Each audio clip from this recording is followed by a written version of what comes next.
kita berdoa untuk hajar asqal. Al-Fatihah. Bismillahirrahmanirrahim. Alhamdulillahi rabbil alamin arrahmanir rahim maliki yaumiddin. Iyyaka na'budu wa iyyaka nasta'in ihdinas siratal mustaqim siratal ladzina an'amta 'alaihim ghairil maghdubi 'alaihim waladdallin. Bismillahirrahmanirrahim. Kita ngaji kitab Bulughul Maram, tapi tidak saya baca maknanya. Saya terangkan secara arti dan maknanya. Kitab Bulughul Maram itu kitab yang ditulis oleh seorang ulama ahli hadis terkenal. Beliau bernama Imam Muhammad bin Ahmad bin Ali bin Muhammad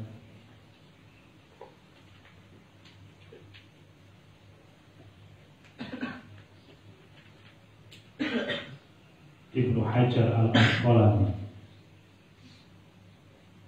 atau yang lebih terkenal dengan Syekh Ibnu Hajar al-Asqalani. Beliau lahir di Mesir tahun 773 Hijriah. Jadi kira-kira kalau Masehinya, kalau nggak salah Masehinya sekitar 1300 Masehi, berarti 700 tahun yang lalu. Dari kecil beliau sudah belajar tentang banyak ilmu, dari Al-Quran, dari fikih, dari hadis, ilmu nahwu, soroh. Karena kecintanya kepada ilmu, akhirnya beliau berangkat ke kota Mekah. Beliau di sana menunaikan ibadah haji dan kemudian belajar ilmu dari banyak ulama yang ada di Mekah. Banyak guru yang beliau menimba ilmu darinya. Yang terkenal guru adalah Al-Imam Al-Bulkini, Al-Imam Ibnu Mulakin, dan Al-Hafidh Al-Mirawi. Itu diantara guru-gurunya yang sangat terkenal. Kitab beliau cukup banyak. Yang masyhur itu adalah kitab Fathul Bari, penjelasan dari kitab hadis yang masyhur sekali, yakni Sahih Al-Bukhari. Kemudian kitab ushul hadis yang bernama Tahdhib, ada At-Taqrib, kemudian Al-Isobah fi Tamyiz Sahabah. Salah satu tulisan beliau, kitab beliau adalah kitab yang kita baca pada pagi ini, yang bernama kitab Bulughul Maram. Bulughul Maram ini adalah kitab hadis, tapi sudah dikelompok-kelompokkan, sudah dibikin bab sesuai dengan babnya fikih. Biasanya begitu, seperti yang kita tahu dari fikihnya. Sabinatul Najah, Fathul Mu'in. Kitab-kitab itu dimulai dengan bab Thaharah, kemudian dengan bab ibadah, ubudiyah. Setelah itu nanti dilanjut dengan bab muamalah, kemudian dilanjut dengan bab munakahah, masalah pernikahan, kemudian dilanjut dengan bab qadaya wal hudud, tentang aturan dan perundang-undangan, hukum perundang-undangan. Yang terakhir ditutup dengan bab jihad. Kitab Bulughul Maram ini juga sama. Bab yang ada mengikuti dengan sesuai yang ada dalam kitab ini. Diawali dengan bab Thaharah. Bismillahirrahmanirrahim. Kitab Thaharah. Yang pertama kita menjelaskan tentang bersuci. Bagaimana disebutkan dalam surat Al-Maidah ayat 6. Bismillahirrahmanirrahim. Wa in kuntum junuban fattaqu. Kalau kalian semua itu dalam keadaan junub dan kemudian akan melakukan ibadah, maka fattaqu toharu, perintah dari Al-Quran, bersucilah kalian semua. Berarti toharoh itu adalah pintu kita menuju ibadah. Sesuatu tidak sah ibadahnya kalau tidak suci, kalau tidak punya toharoh. Macam-macamnya toharoh banyak. Yang utama itu adalah mandi, kemudian berwudu, yang berikutnya tayamum. Dan babul miyahi, yang pertama bab menerangkan tentang air. Karena air itu adalah alat utama untuk bersuci, maka pertama kali disebutkan adalah tentang masalah toharoh. Dalam bab ini masalah air. Karena air itu adalah alat utama untuk melakukan bersuci. Bismillahirrahmanirrahim. Abi Hurairah, diriwayatkan dari Abi Hurairah, qala, beliau bersabda, qala Rasulullah sallallahu alaihi wasallam, bahwasanya Rasulullah bersabda dibahas tentang persoalan air laut. Hadis ini awalnya ada seorang sahabat bertanya kepada Nabi, Nabi, kami ini kalau melakukan perjalanan cukup jauh, dari mulai perjalanan darat sampai perjalanan di laut dengan menggunakan perahu.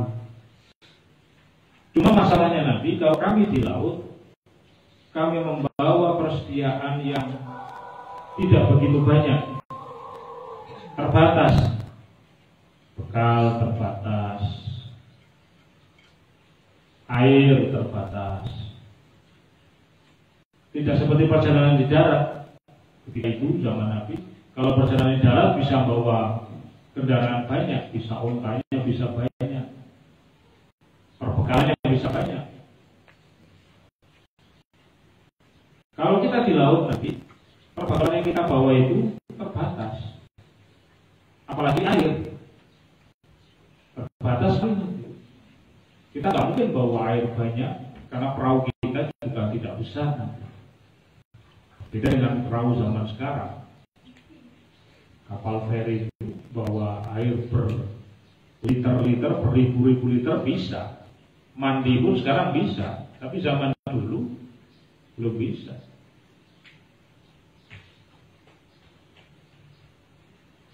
Terus kita ini kesulitan Nabi kalau kita ini membawa jumlah air banyak dengan tujuan kita akhirnya bisa berwudu, bisa mandi. Ini kesulitan Nabi.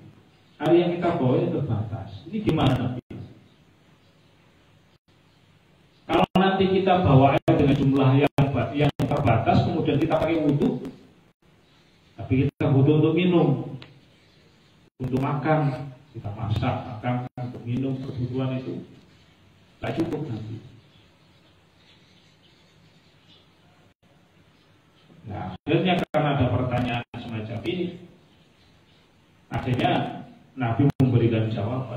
Terus ternyata di laut itu banyak air, ini gimana air laut itu? Nabi akhirnya menjawab, huwa tahuru ma'uhu al-hillu maitahu. Kata Nabi, air laut itu suci airnya. At-tahuru, Nabi menyampaikan dengan kalimat at-tahuru. Air laut itu suci, mensucikan airnya. At-tahur. Kemudian bangkainya halal. Jawaban Nabi begitu. Nabi dikasih pertanyaan, dimintai pertanyaan satu, jawabannya dua. Ya kan? Siapa itu bertanya gimana dengan air laut itu Nabi? Nabi menjawab, air laut itu suci airnya, halal bangkainya. Berarti kan ngasih jawaban dua kan? Bertanya satu, menjawab dengan dua hal. Nah, sahabat yang bertanya ini tentunya bertanya kepada Nabi tentang air air laut yang jumlahnya banyak itu. Kalau kita wudhu pakai air laut itu kira-kira boleh nggak? Kalau kemudian kita mandi pakai air laut itu boleh nggak?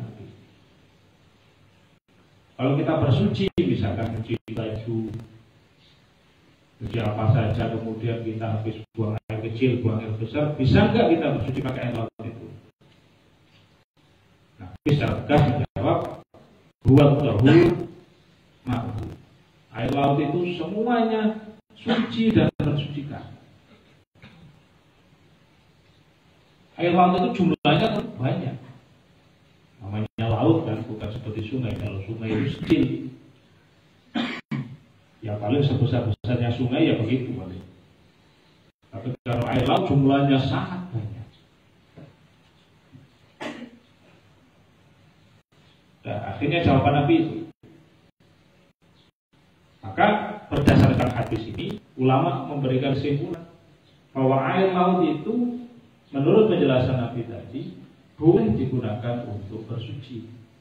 Dipakai wudhu bisa, dipakai mandi besar boleh, dipakai untuk mensucikan dari najis-najis, buang air kecil, buang air besar boleh, mencuci baju yang najis boleh, mencuci atau mensucikan pakai apa peralatan-peralatan yang najis boleh.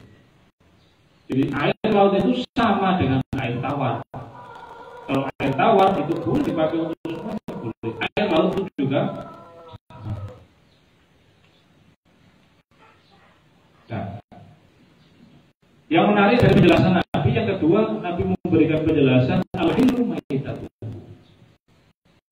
bahwa bangkainya laut itu halal. Artinya apa? Artinya semua hewan yang ada di laut, jika kemudian mati tanpa disembelih, namanya bangkai. Itu ada hewan mati tanpa disembelih, namanya bangkai. Jadi kaidahnya, jika ada hewan mati tanpa disembelih, namanya bangkai. Ada ayam mati tanpa disembelih, kelindes misalnya, kelindes namanya bangkai. Ada kambing mati keracunan tanpa disembelih mati, itu namanya bangkai. Ada sapi makan rumput, ternyata rumputnya beracun, tanpa disembelih mati, itu namanya bangkai. Semua bangkai pada mulanya itu adalah haram. Hukum asalnya bangkai itu haram. Sebagaimana disebutkan dalam surat Al-Maidah ayat 3, hurrimat alaikumul maitah, diharamkan atas kalian bangkai. Ini dalam Al-Quran dikatakan secara jelas bangkai itu hukumnya haram. Jadi ada ayam mati, kelindes, bangkai, maka hukumnya haram. Atau bisa juga disembelih tapi caranya nggak benar. Ini yang paling banyak. Ada ayam mati disembelih tapi cara sembelihnya nggak benar. Itu hukumnya juga namanya apa? Bangkai. Namanya bangkai. Ini ada anak tiba-tiba main ke ayam, main sembelih aja. Setelah disembelih, kemudian dibersihkan, habis dibersihkan, loh, ini di lehernya ayam itu kan ada dua apa besar, ada jalur nafas, ada jalur untuk makan. Ternyata yang khusus cuma jalur untuk makan doang, yang nafas masih utuh. Maka itu namanya apa?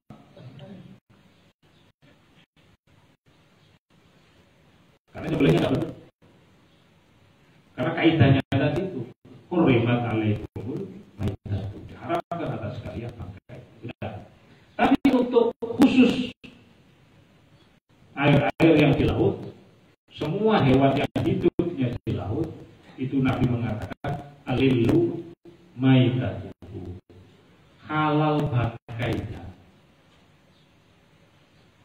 Kita lihat hewan yang hidupnya di laut apa saja, mulai dari ada ikan, segala jenis makan ikan, dari mulai ikan yang kecil sampai yang paling gede. Nah, itu jenisnya ikan. Ada jenisnya seperti apa namanya, kayak kepiting laut. Tahu kan kalau itu kepiting laut, rajungan namanya, ada rajungan. Segala macam jenisnya. Tuh, yang kedua ada lagi namanya kerang. Ada kerang laut, ada mutiara. Pokoknya di laut semua kan itu. Ada juga yang kadang muncul, namanya babi laut. Loh, ada babi laut itu ada. Ada lagi namanya anjing laut. Nah, bagaimana ini? Hewan-hewan yang hidup semua di laut dengan nama-nama masing-masing dan jenisnya masing-masing. Ada anjing laut, ada babi laut, ada kepiting, ada rajungan, ada lobster, ada kerang, ada mutiara, ada macam-macam bentuknya. Ikan dari yang kecil sampai yang paling besar. Ini bagaimana kalau mati jadi bangkai? Ya, kita nggak pernah lihat ada orang nyembelih ikan, mana ada? Nggak ada kan? Ikan disembelih nggak ada kan? Ikan pari disembelih nggak ada. Siapa yang nyembelih pari kecil-kecil? Udang nggak ada kan? Udang kecil-kecil. Udang rabon itu, udang rabon siapa mau nyembelih udang rabon kecil-kecil? Nah. Berdasarkan hadis Nabi ini, al-hilu maitatuhu, halal bangkainya, berarti menurut mazhabnya Imam Syafi'i, semua hewan yang ada di laut itu halal bangkainya. Tidak peduli apapun namanya. Mau namanya ikan, mau namanya rajungan, mau namanya lobster, mau namanya kepiting laut, mau namanya anjing laut, mau namanya babi laut, semuanya halal semuanya. Sampai cumi-cumi yang ada hitam-hitamnya, semuanya pokoknya halal, bangkainya halal semuanya.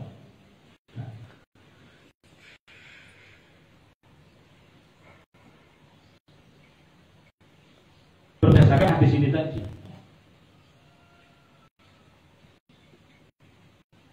Sebagaimana itu dalam surat Al-Quran, uhilla lakum shaydul bahri. Dalam surat Al-Maidah ayat 96 juga sama. Uhilla lakum shaydul bahri. Dihalalkan atas kalian semua hewan-hewan buruan yang ada di laut. Semuanya halal.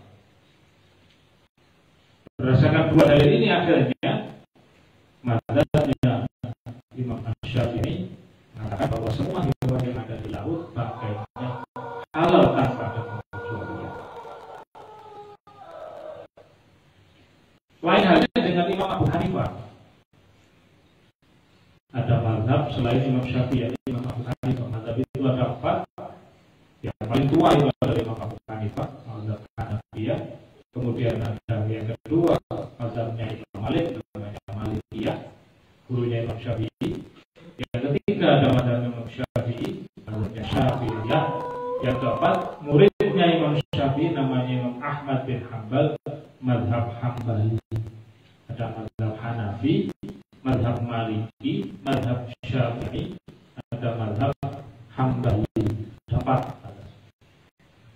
Dalam persoalan bangkai ini Imam Abu Hanifah beda pendapatnya.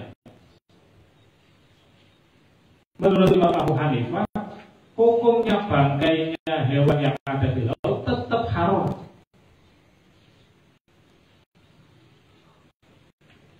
Ya, tetap haram. Jadi anjing laut menurut Imam Abu Hanifah dan Imam Hanafi haram. Babi laut haram. Ya. Kepiting haram. Pokoknya hewan-hewan yang ada di laut menurut Imam Abu Hanifah dan mazhabnya itu tetap haram untuk dimakan. Kecuali cuma satu, yakni ikan.